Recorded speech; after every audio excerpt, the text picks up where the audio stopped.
It is wonderful to welcome Mary Frances Leahy on this podcast. She's a wonderful musician and fiddler. She recently came out with a brand new album titled First Light. I've listened to it. It's amazing. Mary, welcome to the program. How are you? Thank you so much. I'm very happy to be here. I'm very good. It's a hot day here, but we have the curtains closed. Our air conditioning broke, so Oh, oh, trying to brave the mhm, heat, but we're good. I see. Yeah. So aside from surviving the heat, what are your summer plans? A lot of music, a lot of touring, a lot of gigs, festivals. We were down east like three times already. My mom is from Nova Scotia, so we were in PEI like a week ago and 2 weeks before that, and just lots of going down to the States as well. And of course, I do live on a farm, so that's another life in itself. You know what I mean? So very busy, but good, all good. Yeah, glad to hear it. I know that you're doing a few gigs in Peterborough, Ontario, at some point in this year. I lived there for some years as a student at Trent University. Nice. Yeah, we live pretty close to Peterborough. Hmm. We're doing a Christmas, one or two Christmas shows at the Memorial Center in December. I'm not sure the date exactly, but late December, before Christmas. We'll be playing at Peterborough. Yeah. Okay, well, hope you have a good time there. Thank you. It's Yeah. nice to be local, we're away so much and then you get a show at home and it's like really, really laid back. I mean, the show itself, you're like, oh my gosh, because there's so many people right? But just laid back in that there's no travel and there's no, like, it's just easier. Hmm. So that'll be exciting. Hmm. Yeah. Yeah, speaking of your mom, Natalie McMaster, I actually had her on the program some 2 years ago, and we had a wonderful chat. Yeah, she's amazing. So tell me about some of the ways in which your mom has inspired you. Well, what people would think of first is musically, right? So actually, she started me on the fiddle, kind of. I was 3 years old. And I've told this story before. I was their first child, right? And two fiddle players. So, of course, they're going to give me a fiddle. So, they give me my little fiddle, and she's so anxious. I'm three. And she takes me into a room, and 10 minutes later, we both came out crying. And she says to my dad, oh my gosh, she has no music in her. Like, oh my gosh. And he's thinking, like, she's three. Like, just get her. So, technically, my mom started me, but when I was four, I restarted with my dad. I think that went smoother. I think he was a Hmm. little bit more like calm, you know what I mean? But of course, through the years, she has mentored me musically, but also as a person.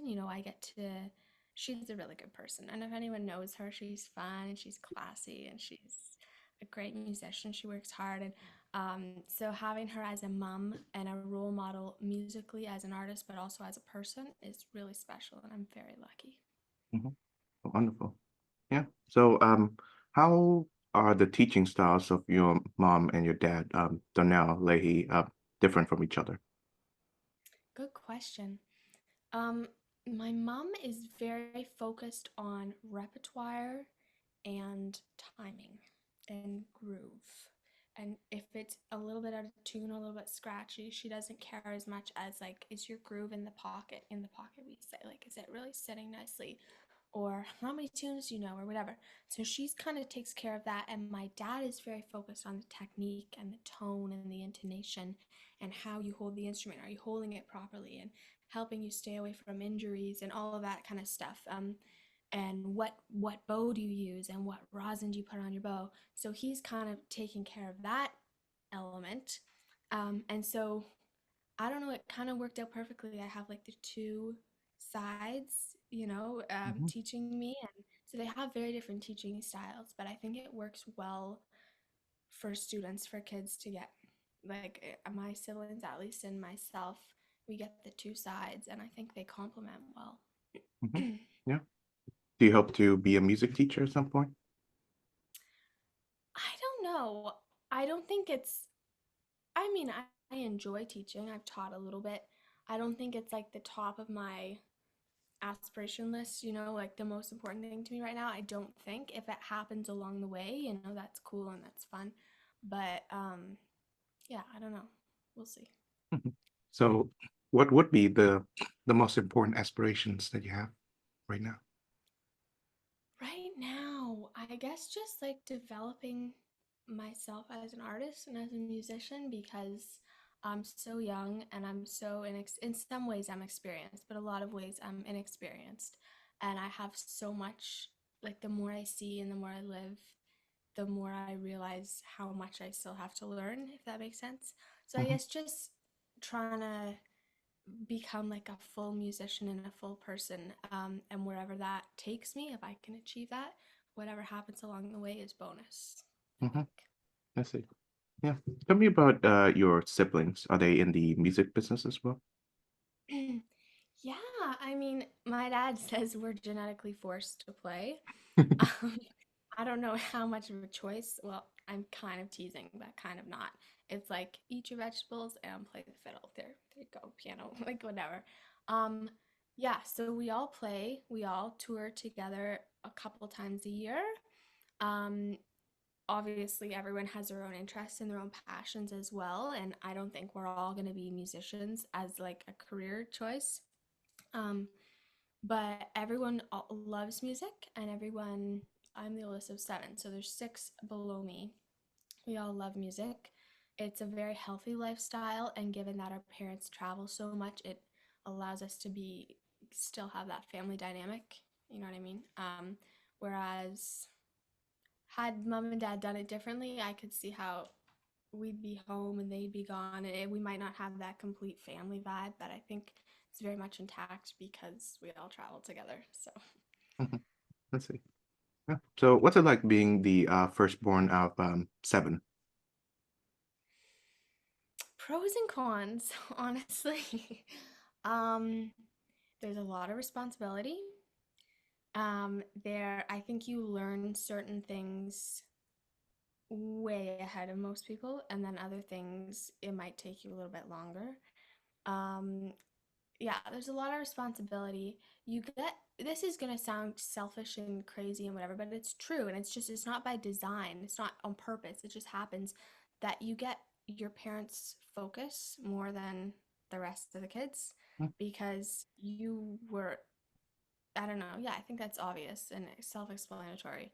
My mom and dad always comment, "Oh, Maria, who's my youngest sister, Maria's not getting us as much as you did." And I'm thinking, well, yeah, because you only had one and now you have seven. So that is, I hate to say it, but that is a plus. You know what I mean? Like, they're still very much in all the kids' lives. I don't mean it like that. I just mean you get like more of this kind of one-on-one focused attention, but at the same time, it's like you get your license first, like just daily things. You get your license first. So you think, oh my gosh, freedom. But in reality, it's your mom going like, oh my gosh, freedom. Can you take this person here? Can you take this person? You know what I mean? Um, but honestly, I think being the oldest, like you asked specifically about being the oldest, I think it depends on the personality type, and I think I have the personality type for it. I mean, I enjoy the responsibility and I enjoy teaching them and helping them, and I enjoy it. So I think it's good in this case. Mhm. Do you have a sense that your younger siblings are looking up to you, or do they just want to be a completely different person from you? I think they are. I hope they are. No, I know they are. Um, yeah, I especially like my sisters because girls follow girls, you know what I mean? Like they're sweet. Maria just said to me, I was singing out there and she said, "You have a really," she's six. She's like, we have more of a mother-daughter relationship than a sibling because she's so young and I'm older than her. And I'm singing and I'm writing this song and it's just like 5 minutes ago. And she's like, "You have a really pretty voice. Where did you get your voice?" And she's asking all these questions. And I think we have a very, all of us, like a loving relationship. And I look up to them as weird as that sounds. They look up to me for sure. That's one of like many examples. They're very sweet. But I look up to them too because they're innocent and they're sweet and they're loving, and I could go through each of them and point out their strong qualities, and I'm like, I wish I was more like that. I wish I was more like that. I wish I was more like that. I think that's one of the misconceptions today about living in a large, being part of a large family, and people look at all the downsides. But honestly, yeah, there's problems and whatever, but like the love is multiplied by like nine, and the amount of eyes watching out for you and taking care of you is like multiplied. Like all the good stuff is multiplied too. So I think it's pretty special. Mhm. Yeah, yeah, I think so too. Um, yeah, so the country that I'm currently living in is Vietnam, and people don't have the experience of having large families, at least Right. in my generation. So yeah, Yeah. I'm sort of missing out on that. So, but I think the good thing about like large families too is that you have a lot of cousins and you know a lot of them. So yeah, so I'm not sure about whether your cousins are uh musical in the sense that you are, but I'm sure you enjoy hanging out with them. I have a lot of first cousins. I think I have maybe 60 first cousins. Oh wow. Um, and yeah, well, everyone's musical. Not everyone plays. A lot of them play though. On Hmm. both my dad's side, my mom's side, singers, dancers, accordion, fiddle, piano, guitar, bass. Like yeah, we are very blessed and and when I was younger, and my dad was part of Leahy, the band Leahy. So when they were playing, and I think I was 5 or 6. I remember being on tour. My mom and dad tour together, but for a little while that I remember, mom would be off doing her tour, and dad would be with Leahy when they were a thing, and I'd go with mom for a few weeks, and then I'd go dad. And when I got on his tour, oh my gosh, it was like party mode. Like maybe 20 kids, just cousins. We're all just playing, doing each other's makeup and hair before the show. The boys are playing ball hockey in the venue. Like I have so many sweet memories of exactly what you're talking about, that kind of community and family centered community, and not only just as friends, but as like we all played music, and we were all like it was the common ground, like a meeting spot. So yeah, very fond memories. And still, I mean, we're all busy and everyone's going off into different paths, but we're still, I see my cousins and we play, and yeah, it's fun. Nice. Yeah. Yeah, I had a chance to meet some of my cousins yesterday. Being because I haven't been back to Vietnam since like for 2 years, I think. So um uh, I think some of them miss me. I do miss some of them. But nevertheless, I don't have the fortune of forming like close relationships with many of them as I should. Yeah. Well, all in good time, right? I know. Yeah. Yeah. So yeah, speaking of I think you mentioned your voice. I think you have a very uh soft spoken and yeah, sweet voice. Uh Thank yeah, so I wonder, is it like a natural ability or did it take some refinement in order to do so? to sing. Yeah, and also to have a soft spoken voice, I suppose. Not always soft spoken.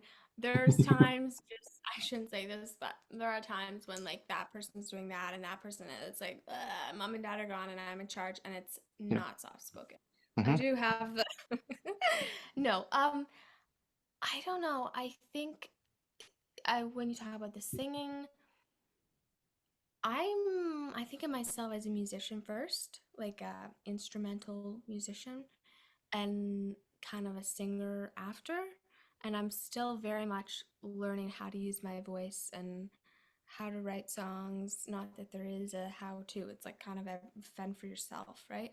Um, but I don't know. It's you're trying to find your own style, because I do kind of have a softer, like sweeter tone voice when you think singing wise. And so I'll hear a song, and maybe it's like a belted out song, and I sing it, and it doesn't sound the way I want it to sound. And you have to learn how your voice works and what the forte is, like an Alison Krauss, for example. Beautiful, sweet, soft, pretty voice, and that lends itself really well to a certain kind of sound and a certain kind of song. So it's trying to like And then there's other, I could go through so many examples that everyone, it's a very personal thing, more personal than playing an instrument because it's coming like out of your body, it's coming from inside you.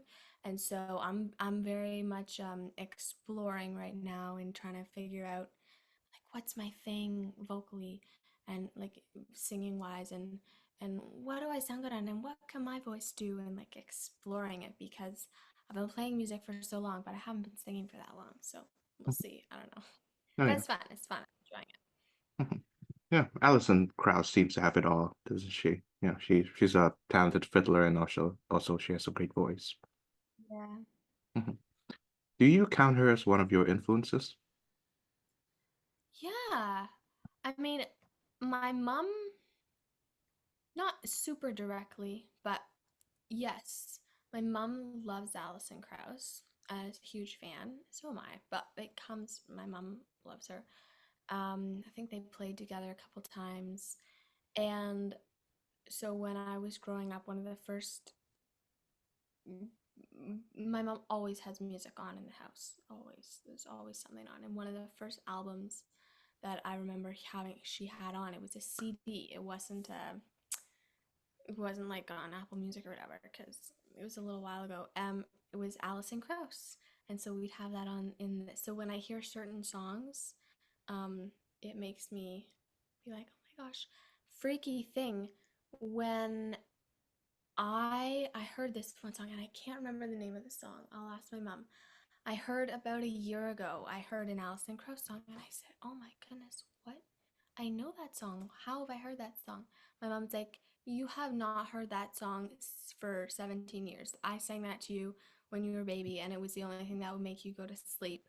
And I was like, and she was like, "I don't think you've heard it since then." So something in me was triggered by that song and I didn't remember it. I didn't exactly remember, but I was like, I feel like a thing, a connection or something, which is, I think that's pretty cool. So yeah, definitely. Like I'm inspired and influenced by any great musician that I hear, and so she's definitely one of them. Yeah. Mhm. Yeah.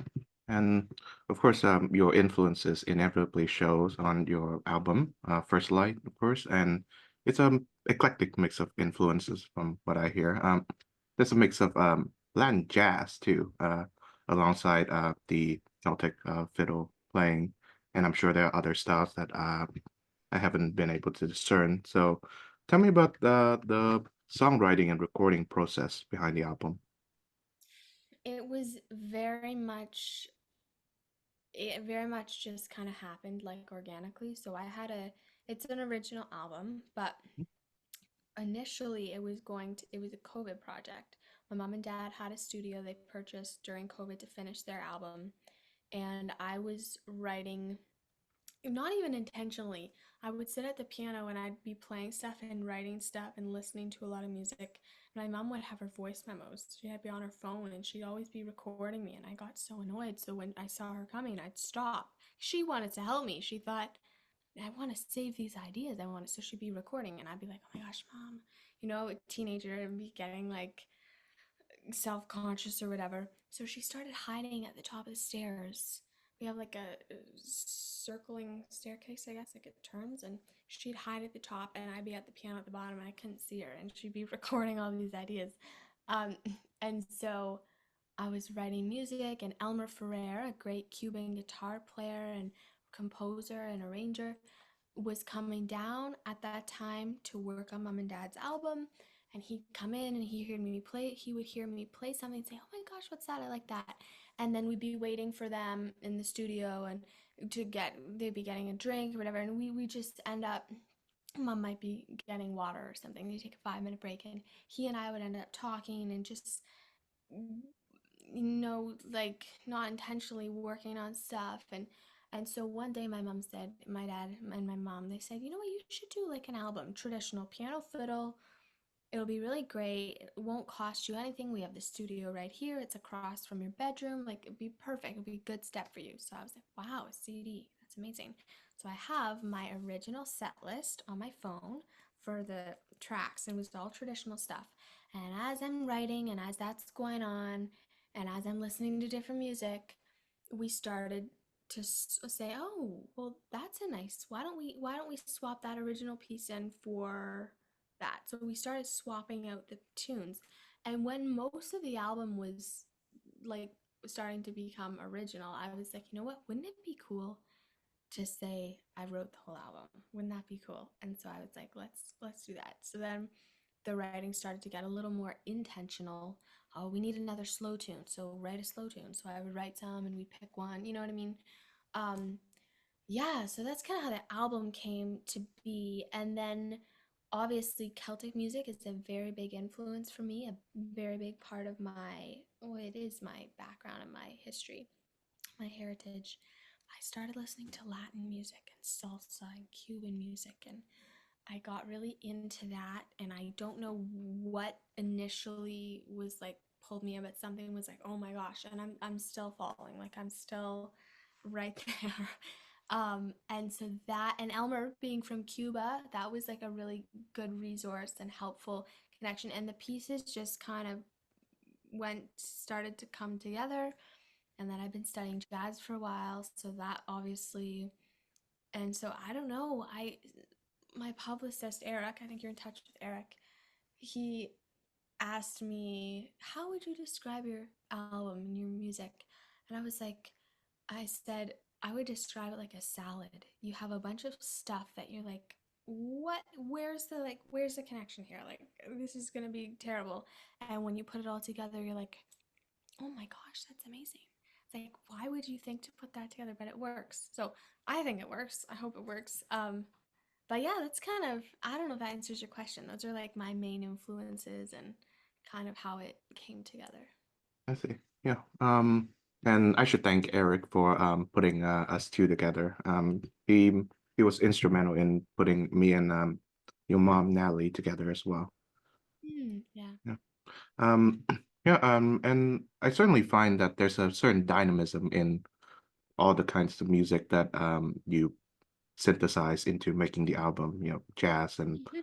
Latin music, and of course Celtic fiddle. And they're all traditional sounds, and they reflect their cultures in some ways, but Yeah. it's still appealing to the contemporary audience. So I wonder, does is it an important factor in recording the album to be as appealing to, I guess, perhaps the non-folk hearing audience as possible, in your view? Good question. In general, I'd say that's definitely a big consideration and something every artist is probably thinking about. How traditional is this, or how out there you're trying to appeal to a bigger audience, right? So generally, I would say yes, that's a big factor. For me, at least, it would be. For this album, it wasn't. This album was like me feeling like I really had something to get out and something to say.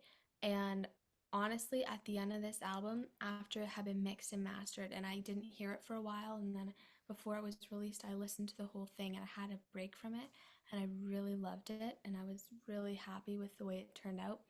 And I thought to myself, I thought, if everybody hates this, I I don't care. I mean, I care, but if not one person like this, I would be fine. Just the education and the fulfillment of of getting something out that you want to say, or something that's so like authentically you, you know what I mean? That was enough for me on this project. I don't know what the next one, maybe it'll be less of that, but this one was very much like a selfish, like, I'm doing this for me, and it's gonna sound the way I hear it and the way I want it to sound, and you know what I mean? So yeah, in general, I think it's very important to um to branch out and expand your audience and try and, I don't know how you phrased it, but when you're making the music, you're trying to alter it slightly to appeal to a certain demographic or whatever, or maybe bring it out of the genre, bend the genre a little bit, you know what I mean? So yeah, generally yes. For this album, it was not a factor at all, but it will be. Mhm. I see. So, yeah, how has the reception of the album been? It's been a little overwhelming. Um, I'm not there's people taking care of like of the the response. Like I'm not the one uploading it onto Spotify. You know what I mean? I have people doing that, so I'm not in touch with like I don't actually know what the numbers are or whatever. But it's been really great, and there's been a lot of people. The best thing is when musicians that I really respect tell me I love your album, and I'm like, thank you. That just makes me. I mean, I loved it myself, and that, like I said, that was enough. But all the rest is bonus. And the people that have been saying, I'll do a show, and do stuff from the album, and someone will say, I don't even like fiddle music, or this is kind of like what you're talking about. I don't even like fiddle music, and I thought Celtic music was like, which I'm not saying I love Celtic music. I'm just saying people will come up to me and will say that, and but they'll say, but I loved your music, and it's so like, it's not. I don't know what it is, but it's not that, and I love it how it pulls it all together, and I think fiddle's so cool now, or stuff like that. You know what I mean? And so those are really great things for me to hear because I'm it's like it's so me and it's so authentically me, and on top of that, anyone else who likes it, I'm like right on. You know what I mean? So yeah, response has been really great. Mhm. Well, very glad to hear it. Yeah. So, have you had a vision on what album number two would sound like? Yeah, I've had visions for the next several albums. Oh, wow. um yeah, I'm just like so excited right now, and so like inspired, and hearing music and writing music, and so I'm like, I don't know where to go. And it's like, do this and do this and do this. I definitely gonna do a vocal project of some kind. Have a lot of songs that I'm working on, and also not even always vocals. For me, when I think of writing and vocals and stuff, oftentimes I use vocals as like an instrument, rather like maybe no words or something. Maybe it's like layered like a pad or something. It's a vocal thing. It's not always just like words and the chorus and verse. You know what I mean? So there's that too. But so yeah, definitely a vocal project. I'd love to do a super trad kind of tribute to like my heritage, which was gonna be the first album, and it never happened like that. Which I love the album, and but I would still like to do that at some point, and do something super traditional for those people, and for myself. I think that would be nice to honor. And then I want to do an album with an orchestra, and that dream will happen someday. It's probably not going to be the next album, but yeah, I have some ideas of like world music, combining like the Celtic Latin thing, but with an orchestra and orchestrating and all of that stuff. So yeah, and I have so many more ideas I could. But yes, I've thought about the next album and the next few albums, and we'll see. We'll see what happens. Mhm. Well, I'm excited to see them realize.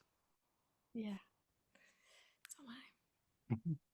All right. So, final question. What does music mean to you? It's a big question. Um, Honestly, everything. Like a lot, a lot. It means a lot. It is like my life, and I love lots of different stuff. I don't think I'm a one-dimensional, like one focus. I think I have many diverse interests and stuff. But honestly, music for me is like that top thing, the thing that I care about the most. And if I think of all the different things that, okay, obviously it's a career and it's a thing that it's just starting for me, but it's already brought me so many amazing opportunities and so many blessings and whatever. So, career aside, if I wasn't doing that, music for me is very healing. And I've been thinking about kind of the healing powers of music and how it's more feeding the soul, and the to me, and I'm going to get a little bit intellectual here, but to me, the medicine heals the body, and and you can have physical pain and whatever, but I think people who have been through serious like emotional pain and heartbreak and stuff, I think they would tell you that I think most people would say that's the worst kind of pain and the worst kind of hurt over the physical because I mean, I'm very spiritual and very religious, and I think, your spirit lives on and your soul lives on and your body's going to die someday, right? So, um, medicine heals the body, and I think music is a big part of what heals the soul. And some being on stage some nights and you get off stage and there's someone in tears, um, saying like, "Oh my gosh, I was in such a bad place, and for 2 hours you just took me out of there." And my mom has and dad have stories of people who their lives completely changed after seeing a concert or hearing an album. Or some guy wrote us a letter the other day of just like, I'm not gonna say it, but really extreme healing that happened for him throughout the course of the concert. And so I could go on and on, but music is everything. And obviously dancing, I love dancing and just grooving, cooking with music. There's all that stuff, which is great. But deeper than that, I think it's very like healing and very holy and very special. And I think we take music for granted too often as a culture, as society, and like the world without music, like I don't even wanna think about that. But yeah, music means a lot to me. It means like everything to me. So pretty blessed. Yeah. Well, couldn't have put it better myself. Thank you very much, Mary Frances, for joining the show. Yeah.